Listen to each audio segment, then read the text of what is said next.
The wind wasn't just howling, it was screaming, tearing through the thin metal of a broken-down sedan on the side of I-90. Inside, a mother huddled over her two freezing children, praying for a miracle but expecting death. Then headlights cut through the whiteout. It wasn't the police, it wasn't a tow truck. It was a convoy of black, armored SUVs belonging to the most feared man in Chicago. He didn't stop to help, he stopped because someone was blocking his road. But when Dillard Morris looked inside that frozen car and saw the bruises on her face that the cold couldn't hide, the monster in him went quiet. And the protector awoke. Who did this? He roared into the storm.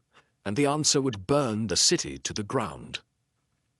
The blizzard of 2014 had paralyzed the Midwest, turning the stretch of highway outside Chicago into a graveyard of buried cars and abandoned dreams. For Emberlyn Sullivan, the cold was a physical weight, pressing down on her chest, heavier even than the terror that had driven her out of the city 2 hours ago. Her 2004 Honda Civic, a rusted beige box that had seen better decades, sat dead on the shoulder.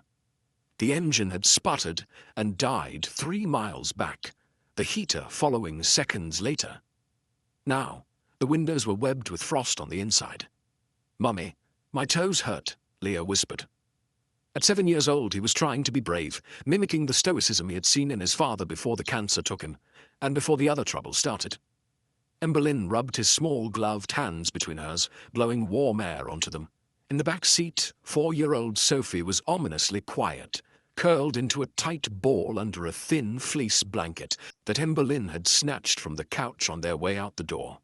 "I know, baby, I know," Emberlyn said, her voice cracking. She looked at the fuel gauge. Empty. She looked at her phone. Dead battery. She looked at the rearview mirror and saw her own reflection.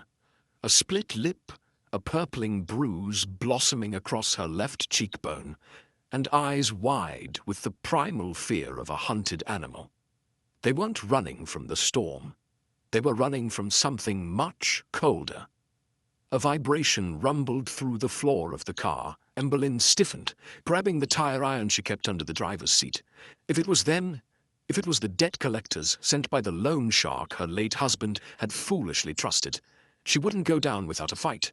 She would make them bleed before they touched her kids. Twin beams of xenon light pierced the swirling white snow, blinding in their intensity. It wasn't just one car. It was 3. Massive black SUVs, their grills aggressive and high, plowed through the drifts like icebreakers in the Arctic. They were moving slow, confident, owning the road that everyone else had abandoned. Emberlyn held her breath. "Please keep driving. Please just pass us." But the lead SUV slowed. The massive vehicle came to a halt parallel to her car, blocking the wind but boxing her in. The tinted window of the rear passenger seat rolled down a mere inch. Panic spiked in Emberlyn's chest. She locked the doors, a futile gesture against men who drove cars like that. A door opened. A man stepped out into the howling gale. He didn't run. He didn't hunch against the cold. He wore a long, charcoal wool coat that looked like it cost more than Emberlyn's entire life earnings. The collar turned up against the biting wind. He was tall, broad-shouldered, and moved with a predatory grace that made the hair on Emberlyn's arms stand up. He walked to a window. He didn't knock. He just looked in. Emberlyn saw a face carved from granite. Sharp jaw, heavy brow, and eyes the color of steel wool. He wasn't looking at her bruise. He was looking at the condensation on the inside of the glass, the stillness of the car. He tapped the glass. Once. Hard. Emberlyn cracked the window, gripping the tire iron in her lap. "We don't have any money," she said, her voice trembling but fierce. "If you're with O'Malley, tell him." "Unlock the door," the man said. His voice was a deep baritone, cutting through the wind with terrifying authority. It wasn't a request. "Go to hell," Emberlyn spat, reaching for the lock to ensure it was down. The man's eyes narrowed. He looked past her, Into the back seat where Sophie lay motionless. His expression shifted. The cold indifference cracked, replaced by something sharper. Calculation. He turned his back on her, raising a hand. Immediately, 4 more men spilled out of the escort vehicles. They were big, dressed in tactical winter gear, carrying themselves like soldiers.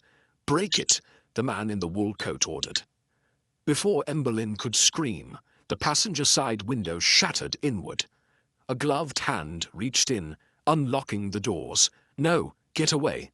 Da." Emberlyn swung the tire iron, catching the intruder in the forearm. But he didn't even flinch.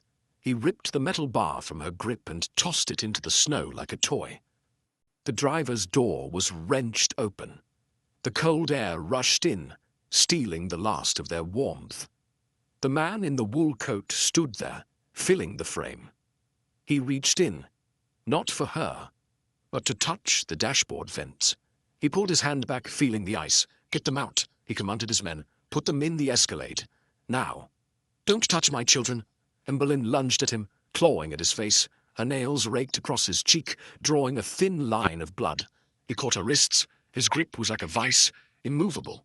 He pulled her out of the car, forcing her to stand on the icy asphalt. He was close enough now that she could smell him. Expensive tobacco, leather, and the metallic tang of ozone. He looked down at her, seeing the desperation, the terror, and the fight in her eyes.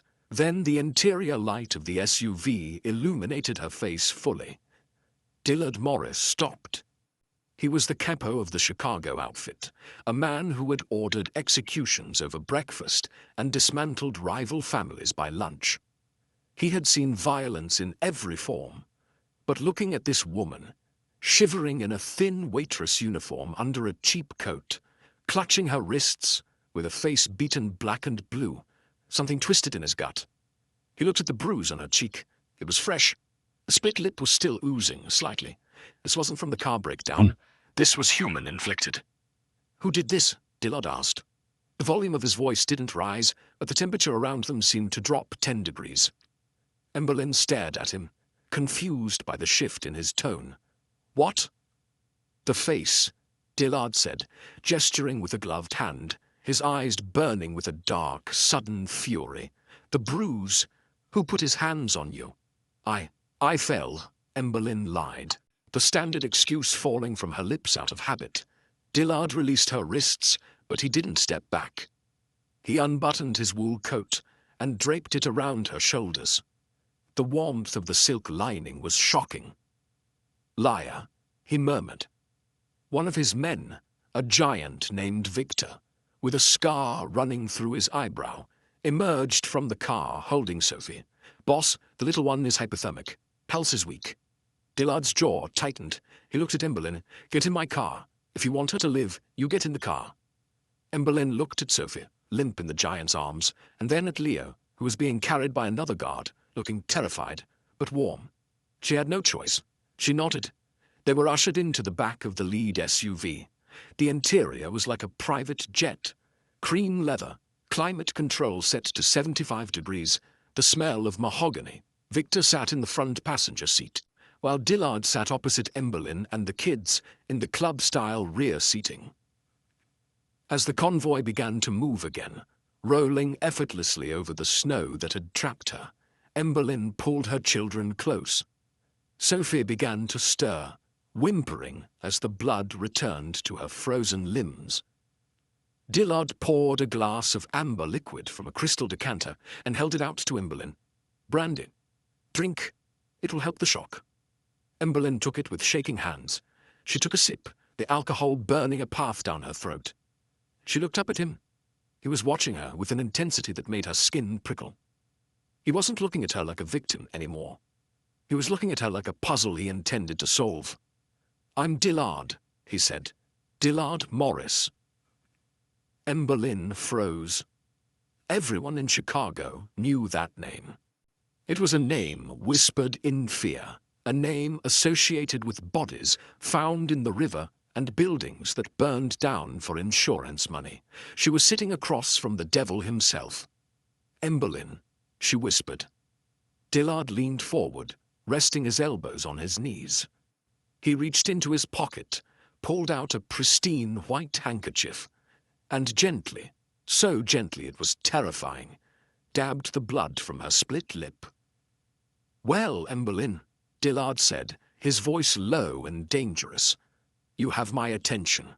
And whoever did this to you," he paused, looking at the blood on the white cloth, "they have my attention, too." He pressed a button on the intercom. "Victor." "Yes, boss. Find out who she ran from. I want a name by the time we hit the city limits." "Done." Emberlyn clutched her children tighter. She had prayed for a savior, but she had been saved by a monster. As the convoy sped toward the glittering skyline of Chicago, she realized that her life hadn't just been saved, it had been claimed. She just didn't know the price yet. The convoy didn't stop at a hospital. It didn't stop at a police station. Instead, it wound its way into the heart of Chicago's Gold Coast, turning into the underground garage of the Obsidian, a skyscraper that pierced the night sky like a shard of black glass. This wasn't just a building, it was a fortress, and Dillard Morris was its king. Emberlyn stepped out of the SUV, her legs trembling. The transition from the freezing, howling death of the highway to this silent, sterile, and immaculately clean garage was jarring. Leah was asleep on Victor's shoulder, and Sophie was wrapped in Dillard's coat, carried by another guard named Paulie. "Where are we?" Emberlyn asked, her voice small in the echoing concrete space. "Home," Dillard said simply. He walked past her, the click of his dress shoes echoing rhythmically. "Bring them up. Call Dr. Aris. Tell him if he's not here in 10 minutes, I'll have his practice burned to the ground." They took a private elevator that required a retinal scan to open. As they ascended, Emberlyn's ears popped.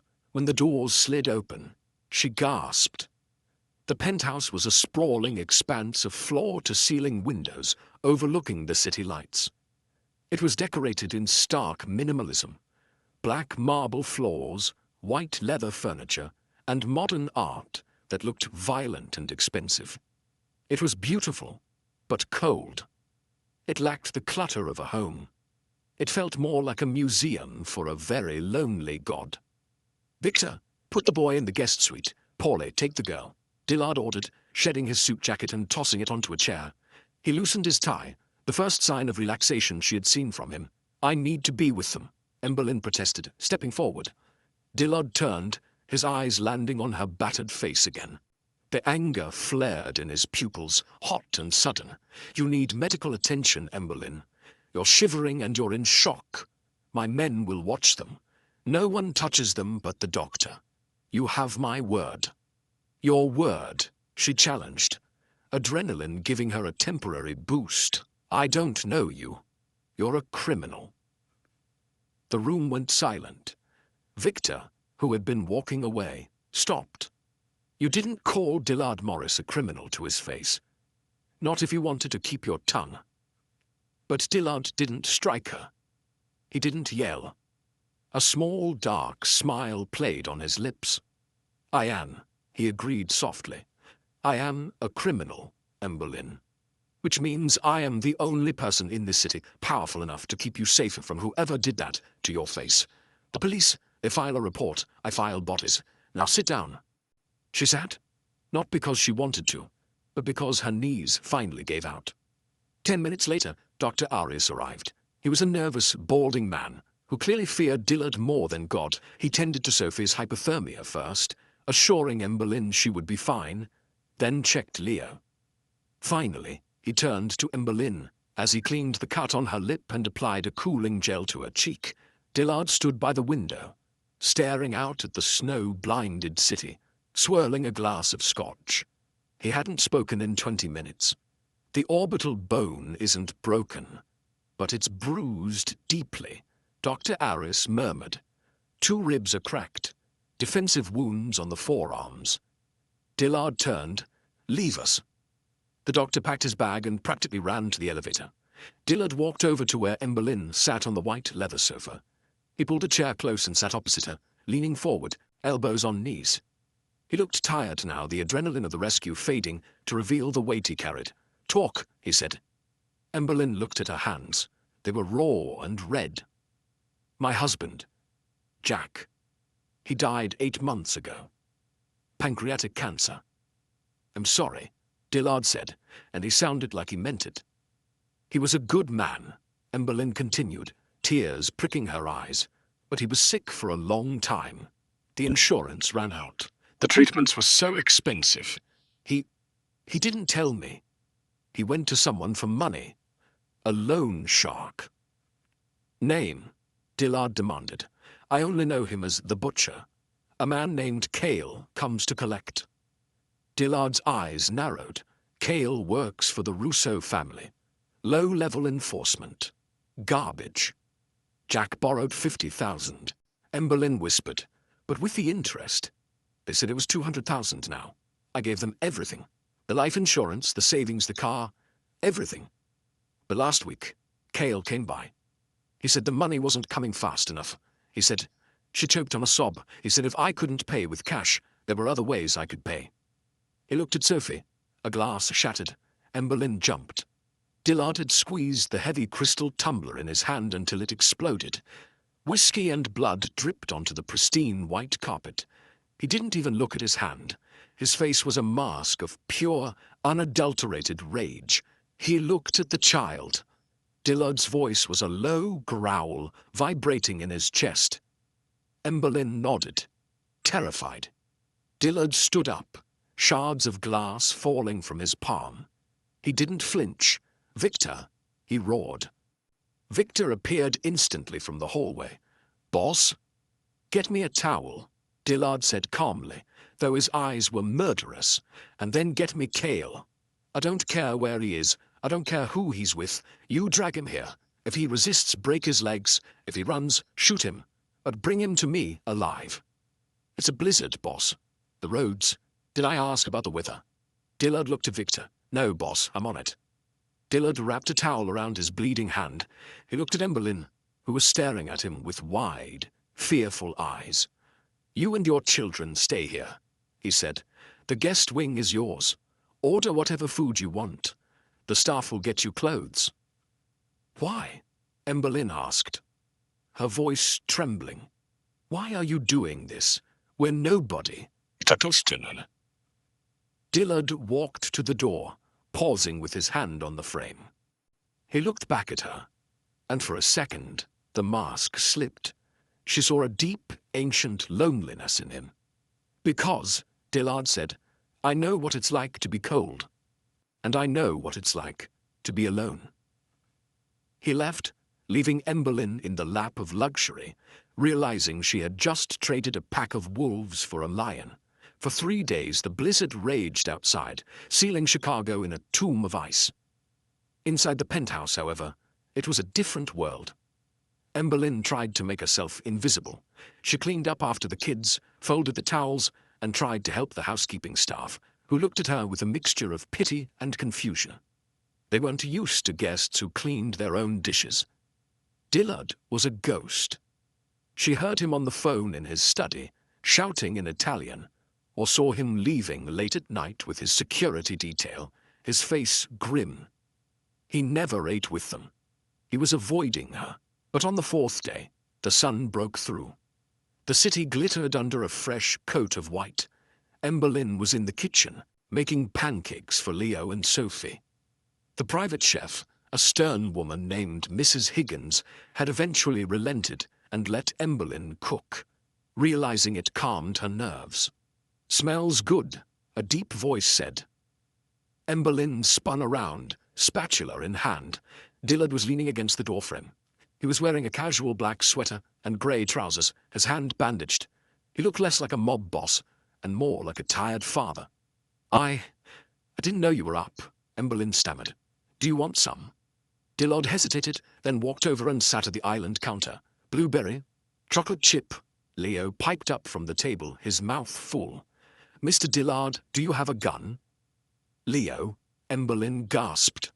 Dillard chuckled, a low, rusty sound. I do, Leo, but I leave it in my room when I eat pancakes.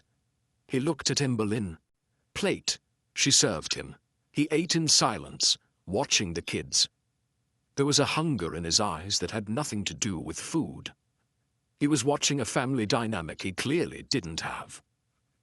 "We need to get you clothes," Dillard said suddenly, wiping his mouth. "You can't wear the maid spares forever." "I can't afford." "I didn't ask if you could afford it.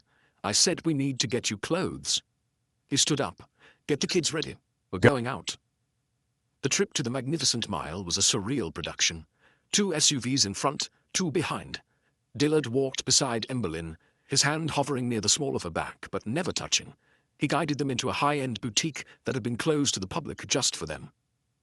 Emberlyn felt out of place among the silk and cashmere. She looked at a price tag on a simple blouse. $800, and nearly choked. "Pick what you like," Dillard said, sitting in a velvet armchair, watching her. "I can't wear this," she whispered to him. It's too much." "You are a guest of Dillard Morris," he said, his voice hard. "You will look the part. If you don't pick, I will pick for you, and I have terrible taste." She smiled. It was the first time she had smiled in weeks. "Fine." She tried on a navy blue wool coat, a tailored cream dress, and sturdy winter boots. When she stepped out of the dressing room, Dillard stopped scrolling on his phone. He stared at her. The bruise on her cheek was fading to yellow, and the clothes fit her curves perfectly. She looked regal. "Better," was all he said, but his eyes lingered. Disaster struck as they were leaving. As they exited the boutique, a black sedan screeched around the corner. The window rolled down. "Get down!" Dillard roared. He didn't dive for cover. He dove for her. He tackled Emberlyn into the snowy sidewalk, covering her body with his own massive frame. Pop, pop, pop. Gunshots shattered the boutique windows. Glass rained down on them. Victor and the other guards returned fire instantly, their weapons booming like cannons in the street canyon. The sedan peeled away, tires smoking, leaving silence in its wake. Emberlyn lay pressed into the snow, the weight of Dillard Morris on top of her. She could feel his heart hammering against her back. He smelled of gunpowder and expensive cologne. "Are you hit?" he demanded, rolling off her and checking her frantically. "Leo, Sophie?" The kids were with Paulie, tucked safely behind the armored SUV. They were crying, but unhurt. "I'm fine," Emberlyn gasped, shaking. Dillard stood up. His face had changed. The tired father was gone. The monster was back. He looked at the direction the car had fled, his eyes black pits of violence. "Victor," he said, his voice terrifyingly calm. "Take them home. Lock the penthouse down. No one in or out." "Where are you going, boss?" Dillard adjusted his cuffs, ignoring the glass shards in his hair. "I'm going to pay a visit to the Russo family. It seems they didn't get my message." "Dillard," Emberlyn said, grabbing his arm. She didn't know why she did it. He looked down at her hand on his sleeve. "Be careful," she whispered. He looked at her, really looked at her, and for a moment the rage softened. "Go home, Emberlyn. I'll be back for dinner." Dillard didn't go to dinner. He went to the basement of an abandoned meatpacking plant in the meatpacking district, a place the outfit used for conversations that required soundproofing. In the center of the room, tied to a wooden chair, sat a man. He was balding, sweaty, and currently bleeding from the nose. It was Cale, the debt collector. Dillard walked in, removing his coat and handing it to a guard. He rolled up the sleeves of his black sweater. He didn't pick up a weapon. He just walked over to a metal table and picked up a file folder. "Cale," Dillard said, reading the file. "Low-level earner. Gambling addict. Wife left you in 09. Not a very impressive resume." "Mr. Morris, please," Cale sputtered, blood spraying from his lips. I didn't know she was with you. If I knew she was a Morris girl, I never would have touched her." Dillard closed the file. He walked over to Cale and leaned in close. "She wasn't with me," he said softly. "She was alone. She was a widow with 2 children in a frozen car. And you?" Dillard's voice dropped to a whisper. "You hit her. You threatened a 4-year-old girl." "I was just doing my job," The boss, Russo, he wants his money. Dillard backhanded him. It was a sharp, cracking sound that echoed in the concrete room. Russo is a gnat, Dillard spat, and you are the gnat's excrement. But tell me something, Cale. Why the pressure? 50 grand is nothing to the Russos. Why were you hunting her so hard? Why follow her into a blizzard? Cale hesitated. His eyes darted to the side. Dillard saw it. He nodded to Victor. Victor stepped forward with a pair of pliers. Wait, wait, Cale screamed. It's not about the money. It's the husband, Jack. Dillard held up a hand. Victor stopped. Jack Sullivan. He was a construction worker. What about him? He didn't just borrow money. Cale gasped. He did some work for Russo on the side to pay off the interest. He was a driver. He drove a shipment last year. From the docks. Dillard's eyes narrowed. What shipment? The blue containers, the ones from Colombia. Dillard went still. The blue containers. That was the shipment that had gone missing. A shipment of military-grade weapons that Dillard had been tracking. The Russos had stolen it, but it had vanished. Jack stole it?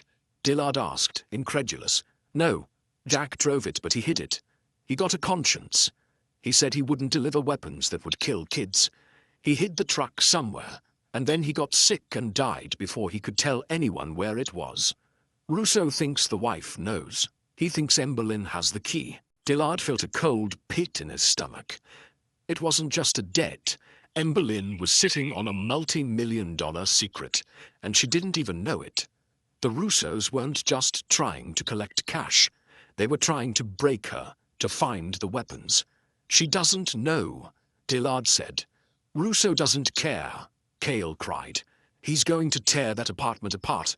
He's going to tear her apart until she talks. Dillard turned away. He walked to the table and picked up his coat. What about me? Cale begged. I told you everything. Dillard paused at the door. You hit a woman, Cale. You threatened a child. He looked at Victor. Dispose of him. Wait, no, no. The heavy steel door clanged shut, cutting off the screams. Dillard walked out into the cold night air. He lit a cigarette, his hands shaking slightly. Not from fear, but from the realization of the stakes. He had brought Emberlyn into his home to protect her from a bully. Now he realized he had brought the center of a gang war into his living room. His phone buzzed. It was Sal, his underboss. Dom. Sal's voice was tight. We have a problem. I know about the shipment, Sal. No, Dom, it's not that. It's the commission. They're asking why you shot up a public street today. They're saying you're losing control. And Russo has called a sit-down. He says you stole his property. He means the girl. She's not property, Dillard growled. To them, she is. She's the key to the weapons. Dom, you have to give her up. If you don't... It's war. All 5 families against us. Dillard looked up at the sky. The snow had started again. Let them come, Dillard said. Prepare the men, Sal. No one touches her. Dom, be reasonable. It's one woman. She's not just a woman, Sal, Dillard said, tossing his cigarette into a puddle. She's the first thing in 10 years that has made me feel like a human being. We go to war. He hung up. When he returned to the penthouse, it was late. The lights were dim. He expected everyone to be asleep.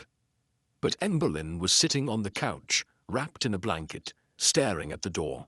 When he walked in, she stood up. She saw the blood on his knuckles. Kyle's blood, though she didn't know that. She saw the exhaustion in his posture. She didn't run away. She walked up to him. You're hurt, she said softly. It's not my blood, he admitted brutally. He wanted to scare her. He wanted her to run, to save herself from the war that was coming. But she didn't flinch. She reached out and took his hand, her fingers tracing the bandages. Thank you, she whispered, for today, for saving us. Dillard looked down at her. He could smell her shampoo, vanilla and honey. He felt a fierce, protective instinct surge through him, stronger than any loyalty to the Mafia, stronger than his own survival instinct. He cupped her face with his uninjured hand. His thumb brushed her cheekbone. Emberlyn, he said, his voice rough. You are in more danger than you know. They want something your husband hid. They won't stop. I don't care, she said, her eyes fierce. I'm not running anymore. I have nowhere to go. You are the safest place I've ever known. Dillard leaned in. He knew he shouldn't. He knew it was a complication he couldn't afford. But the pull was magnetic. He pressed his forehead against hers. Then stay, he breathed. Stay, and I will burn the world down before I let them take you. Their lips were inches apart when the elevator chimed. Victor stepped out, looking pale. Boss, Victor said, his voice urgent. Turn on the TV. Dillard pulled away, cursing. He grabbed the remote and flicked on the news. The screen showed a burning building. A small, familiar house in the suburbs. Breaking news, the reporter said. A suspected arson attack has destroyed a home in Cicero. It was Emberlyn's old house, the one she had fled. They're sending a message, Dillard said, his face hardening into stone. They missed, Emberlyn said, her voice cold. She wasn't crying. She was angry. She looked at Dillard. They missed us. Yes, Dillard said. And now, we don't miss them. The war began in silence. Dillard moved Emberlyn and the children to a safe house in the countryside, a sprawling estate surrounded by high walls and dense forest, guarded by 30 of his best men. He stayed in the city to manage the conflict, but he called her every night. Are the kids sleeping? Yes, Leo asks about you. He wants to know if you've shot the bad guys yet. Tell him I'm working on it. Dillard, come back soon. Soon. But the war was going badly. The Russos were anticipating Dillard's moves. Every ambush Dillard set up was empty. Every shipment of his was intercepted. Someone was leaking information. Dillard sat in his office at the Obsidian, looking at his 3 lieutenants, Sal, Victor, and a younger capo named Tony. One of you, Dillard said, placing a gun on the table, is talking to Russo. Silence stretched. Boss, I've been with you since the beginning, Sal said, sweating. And I took a bullet for you in 08. Victor growled. I don't know anything, boss, Tony pleaded. Dillard studied them. He was a master of reading people, but he saw nothing but fear. Then his phone rang. It was the private line, the one only Emberlyn had. Dillard? Her voice was panicked. Emberlyn, what's wrong? The guards, they're gone. Dillard's blood ran cold. What do you mean gone? I woke up to get water. The hallway is empty. The cameras are off. Dillard, I see headlights coming up the driveway. It was a setup. The leak wasn't just giving away shipments. The leak had given up the safe house. And the guards hadn't been killed. They had been paid off or ordered to stand down. Get the kids, Dillard commanded, sprinting to the elevator. Get to the panic room in the cellar. Do not come out until you hear my voice. Do you understand? My voice only. Dillard, I'm scared. Go, now. He hung up. He looked at his lieutenants. Victor, you're with me. Sal, Tony, you stay here. If I find out either of you made that call, you're dead. Dillard drove the Ferrari. He drove like a madman, hitting 140 miles per hour on the icy highway. The safe house was 40 minutes away. He had to make it in 20. Back at the estate, Emberlyn woke the kids. Is it a game? Sophia rubbed her eyes. Yes, baby. Hide and seek. We have to hide really well. She dragged them down the back stairs. She could hear the front door being battered down. Heavy boots on the hardwood. Check the bedrooms, a voice shouted. It wasn't Cale. It was deeper. It was Russo himself. Emberlyn reached the cellar door. She fumbled with the keypad. 1984, Dillard's birth year. The door hissed open. She shoved the kids inside. Mummy? Leo asked. I'm coming, baby. She stepped in to follow them, but a hand grabbed her hair. Emberlyn screamed, thrashing.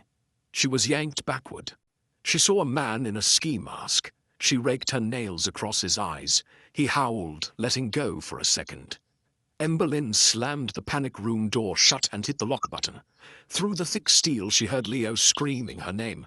Be quiet, Leo, she sobbed, slumping against the door. Mummy is right here, stay inside. She turned around. She was in the wine cellar, alone.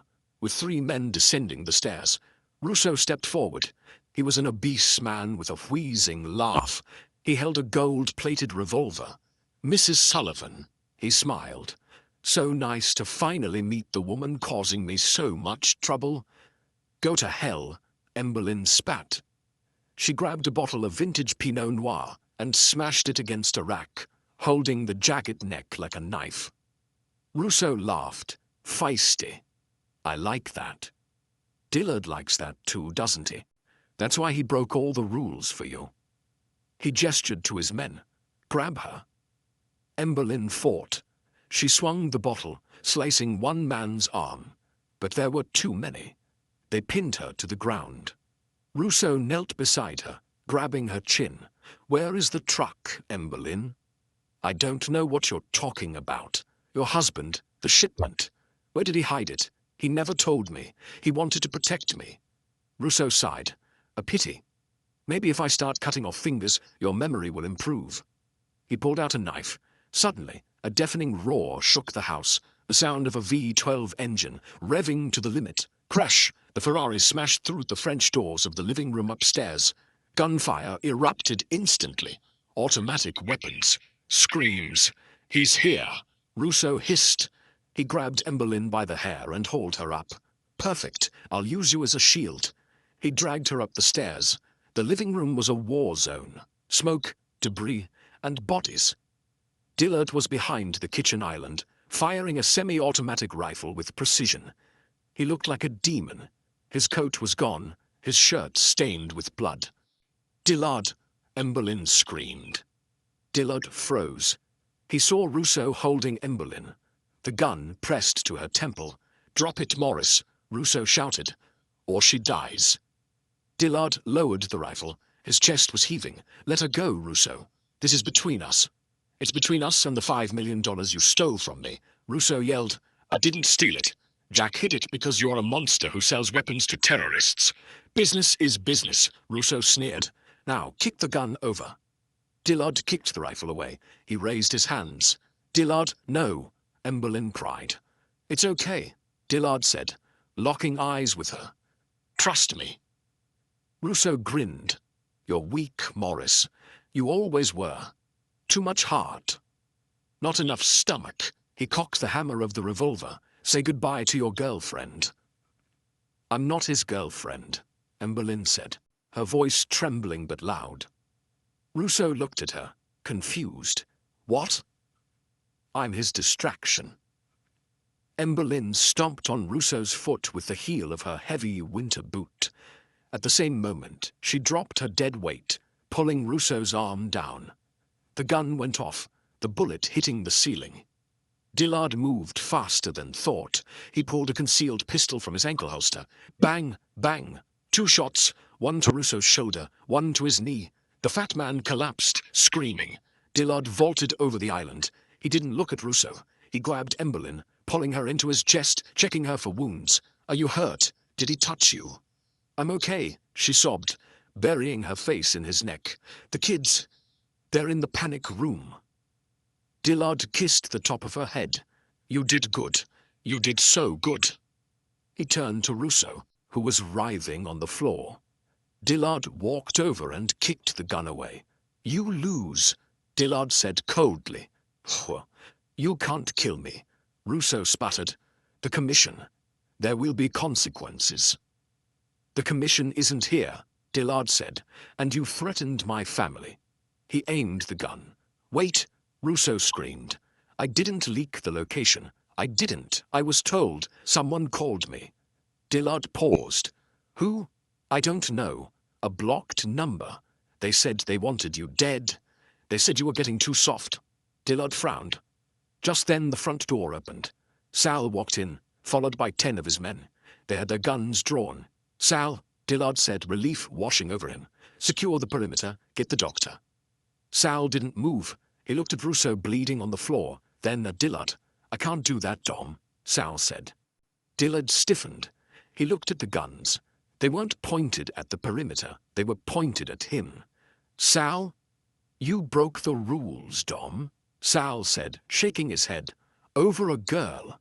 You risked everything. The business, the territory. I couldn't let you drag us down. It was you, Dillard whispered. You called Russo. I tried to take you out at the boutique, Sal admitted. I tried to have Russo do it here, but you're too hard to kill. So you're going to do it yourself? Dillard asked, stepping in front of Emberlyn. It's strictly business, boss. Sal raised his gun. Emberlyn gripped Dillard's shirt. This was it. There was no way out. Sal, Dillard said, his voice dropping an octave, look behind you. I'm not falling for that, Dom. No, Dillard smiled, a dark, blood-chilling smile. I mean, look behind you. A red laser dot appeared on Sal's forehead, then another on his chest, then a dozen more dots appeared on the chests of Sal's men. Through the shattered French doors, shadowy figures emerged from the tree line. Men in black tactical gear. Not Russo's men. Not Sal's men. Who are they? Sal whispered, his confidence shattering. I told you I was working on it, Dillard said. I called a friend. Someone who owes me a favor. Someone from New York. A man stepped through the broken doors. He was older, with silver hair and a suit that cost more than the house. It was Don the Saint Giovanni, the head of the New York families. Sal, Giovanni said, his voice like gravel. You don't shoot a boss. That's rule number 1. He's weak, Sal screamed. He's compromised. He's in love, Giovanni shrugged. It happens, but betrayal, that is unforgivable. Giovanni nodded. The snipers fired. It was over in seconds. Sal and his traitors fell. Dillard didn't flinch. He just held Emberlyn tighter. Giovanni walked over, stepping over Sal's body. He looked at Dillard. You owe me, Morris. Big time. Put it on my tab, Dillard said. Giovanni looked at Emberlyn. Is she worth it? Dillard looked down at Emberlyn. She was covered in dust, her hair a mess, her face tear-streaked. She looked up at him with eyes that had seen hell and chosen him anyway. Yeah, Dillard said. She is. The aftermath was messy, as all wars are. Russo survived, but he was in prison, framed by Dillard for the arson and the illegal weapons. The blue shipment was found. Jack had buried it under the foundation of a gazebo in a public park. Dillard anonymously tipped off the FBI. He didn't want the weapons. He wanted the slate clean. Weeks passed. The snow melted. Spring came to Chicago. Emberlyn and the kids were back in the penthouse, but things were different. She wasn't a guest anymore. She was standing on the balcony, watching the sunset. Dillard came out, holding 2 glasses of wine. Leo is asking if we can get a dog, Dillard said, handing her a glass. I told him only if it's a Rottweiler. He wants a golden retriever. We are currently in negotiations. Emberlyn laughed. He'll win. He always does. Dillard leaned against the railing. He looked healthy again. The wounds had healed. Emberlyn. Yes? The danger is gone. The Russos are finished. Sal is gone. You can go, if you want. I set up a trust fund for the kids. You can buy a house, anywhere. Start over. Emberlyn looked at him. She saw the fear in his eyes, the fear that she would leave, the fear that he was too damaged for her. Do you want me to go? She asked. Dillard looked at the city. No, I wake up every morning, terrified that you'll be gone. Emberlyn set a glass down. She walked over to him. She took his face in her hands, just like she had that night in the living room. I was a waitress, she said. I was a widow. I was a victim. But you treated me like a queen. You fought for me. You almost died for me. I'm a criminal, Emberlyn, he reminded her. I'm the bad guy. Not in my story, she said. She kissed him. It wasn't tentative this time. It was a claim. I'm staying, she whispered against his lips, but we're getting the golden retriever. Dillard laughed, wrapped his arms around her, and lifted her off the ground. 6 months is a lifetime in the underworld. In that time, alliances shift, empires crumble, and the snow that once buried the city melts into the grime of the streets. But for Emberlyn Sullivan, 6 months was the time it took to rebuild a life from the ashes of fear. The grand opening of Emberlin's, a bistro tucked away in the vibrant heart of the River North district, was nothing short of a spectacle. The air inside was thick with the scent of roasted garlic, fresh basil, and the expensive perfume of Chicago's elite. It was a far cry from the diner, where she had once scraped together tips to buy formula. Here, the lighting was warm and amber, reflecting off the crystal glasses raised in toasts to the mysterious woman who had captured the heart of the city's most dangerous man. Emberlin moved through the room with a grace that she had always possessed, but had been forced to hide. She wore a dress of deep emerald silk that hugged her curves, a stark contrast to the oversized, worn coats of her past. She greeted guests, accepted compliments, and checked the wine service. But her eyes constantly drifted to the large, semi-private booth in the back corner, the one with the best sightline of the front door. Dillard Morris sat there, a king, holding court in the shadows. He wasn't wearing his usual tactical armor or the heavy wool coat of that blizzard night. He wore a bespoke charcoal suit, the collar open, looking deceptively relaxed. But Emberlin knew better. She saw how his eyes flicked to the entrance every time it opened, a permanent guardian at the gate. Under the table, a golden snout rested on Dillard's polished shoe.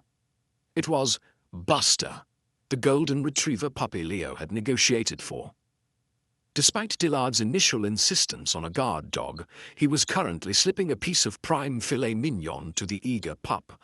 When he thought no one was looking, Leo and Sophie were occupied with coloring books spread across the white tablecloth, oblivious to the fact that half the kitchen staff was terrified of the man sitting next to them. To them, he was just Dillard. Emberlin approached the table, her heart swelling in her chest. As she drew near, Dillard looked up. The hard granite mask he wore for the world instantly shattered, replaced by a look of such raw, possessive adoration that it nearly took her breath away. "Everything in order?" he asked, his voice a low rumble that cut through the ambient jazz. "Perfect," Emberlin replied, resting her hand on his shoulder. She felt the solid muscle beneath the suit, the tension that never fully left him. "The risotto is a hit, and I saw you feed Buster the steak, Dillard. That dog eats better than most people." Dillard smirked, the expression reaching his steel-gray eyes. He looked hungry. "Besides, he's part of the family now. We take care of our own." Leo looked up, grinning. "Dom said Buster is a soldier, an undercover soldier." "Eat your pasta, soldier," Dillard said gently, ruffling the boy's hair. Emberlin watched the interaction, a lump forming in her throat. She traced the faint, white line of a scar on the back of Dillard's hand, a souvenir from the night he had stormed a burning house to pull them from the wreckage. She ran her thumb over the scar tissue. "Who did this?" she whispered, echoing the question he had asked her on that freezing highway, the question that had started it all. Dillard caught her hand. He didn't look at the scar. He looked at her. "A woman," he answered softly, his thumb brushing her knuckles. "She broke down my walls. She stole the ice from my chest. And she refused to leave when the fire started." "Sounds dangerous," Emberlin teased, tears pricking her eyes. "The most dangerous thing I've ever encountered," Dillard agreed, pulling her hand to his lips for a lingering kiss. "She made me want to live, Emberlin, not just survive. Live." Outside the panoramic windows, the wind began to pick up, a ghost of the winter that had brought them together. But inside, surrounded by the laughter of her children and the unbreakable grip of the man who worshipped her, Emberlin had never felt warmer. They had survived the cold. Now, they owned the fire. And that is the story of how a broken-down car in a blizzard changed the fate of the Chicago underworld. From a frozen highway to the penthouse suite, Emberlin and Dillard proved that sometimes even monsters can be knights in shining armor. If you enjoyed this story of danger, betrayal, and romance, please hit that like button. It really helps the channel. Don't forget to subscribe and ring the bell so you'll never miss a new story. What did you think of Dillard's choice to trust Emberlyn over Sal? Would you have done the same? Let me know in the comments below. Thanks for watching, and stay tuned for the next one.